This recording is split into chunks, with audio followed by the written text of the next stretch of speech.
All right, so today we're going to talk about how to call in your guides. These are the guides that love you, that support you, that want you to be well, that do not have any agenda of their own. They are here for you and what you ask for, that your higher self, your soul, agrees with. I think that unfortunately there is a lot of pomp and circumstance in spiritual communities.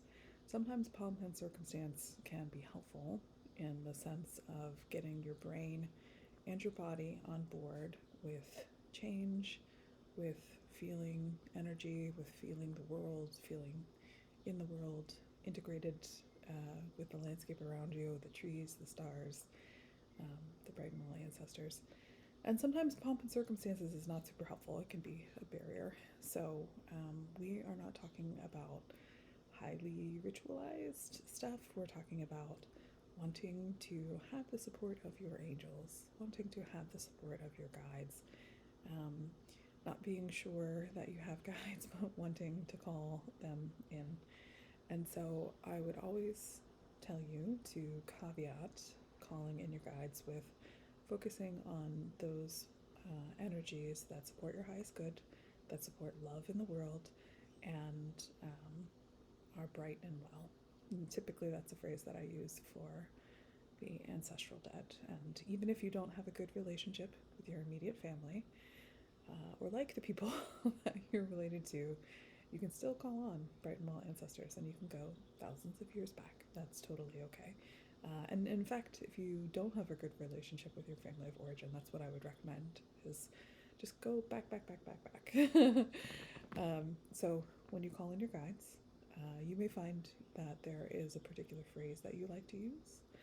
And some people do it different ways. So some people like to journal to work with their guides. Some people pull oracle cards or tarot. Some people are more inside their inner knowing. Their knowing is inside of themselves. They connect with their guides, like in a way that they feel sensations or messages on the inside. Which is to say, there's a whole bunch of different ways that you can connect with your guides, and that's totally okay. So you want to focus on what works for you, which is different than what is the way that I, air quotes, should be doing this. What is the, air quotes, right way? There are a lot of different ways to be in the world, and as long as you're doing what supports you, what supports your highest good, um, then that's going to be it. So, how do you know what works for you? Some people, when they start working with their guides, are caught by signs, or in the old ways, we would call them omens. And that could be like, gosh, I feel like this cardinal is following me around, or I'm seeing crows everywhere, or I'm seeing the number 4 everywhere, or every time I listen to the music when I'm driving to work, I hear a song and I feel like the song is talking to me. I would offer to you that your guides are sending you messages where your attention is. So the more that you can practice putting your attention into a particular place, the easier it will be to connect with them. And so what that means is if you like journaling, if you like writing, and you don't feel like you've ever experienced talking with your guides through writing, you could experiment with trying that and seeing. And that could be as simple as saying, like, here is what I'm looking for. I'm asking for your help, dear guides who support my highest good. And I do recommend that you caveat it, especially as a practice. You are starting to work with energy, to caveat working with what supports your highest good, working with what supports love in the world. And if you feel called to work with ancestors, caveating that you want to work with bright and well ancestors. You want to work with people who lived well and died well. And so I would love to hear your questions about this. Do you connect with your guides?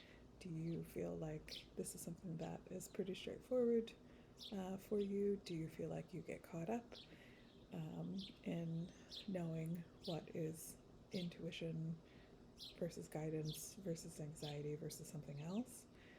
Um, it's a good time if you have lost the practice of working with the unseen. It is a good time to come back.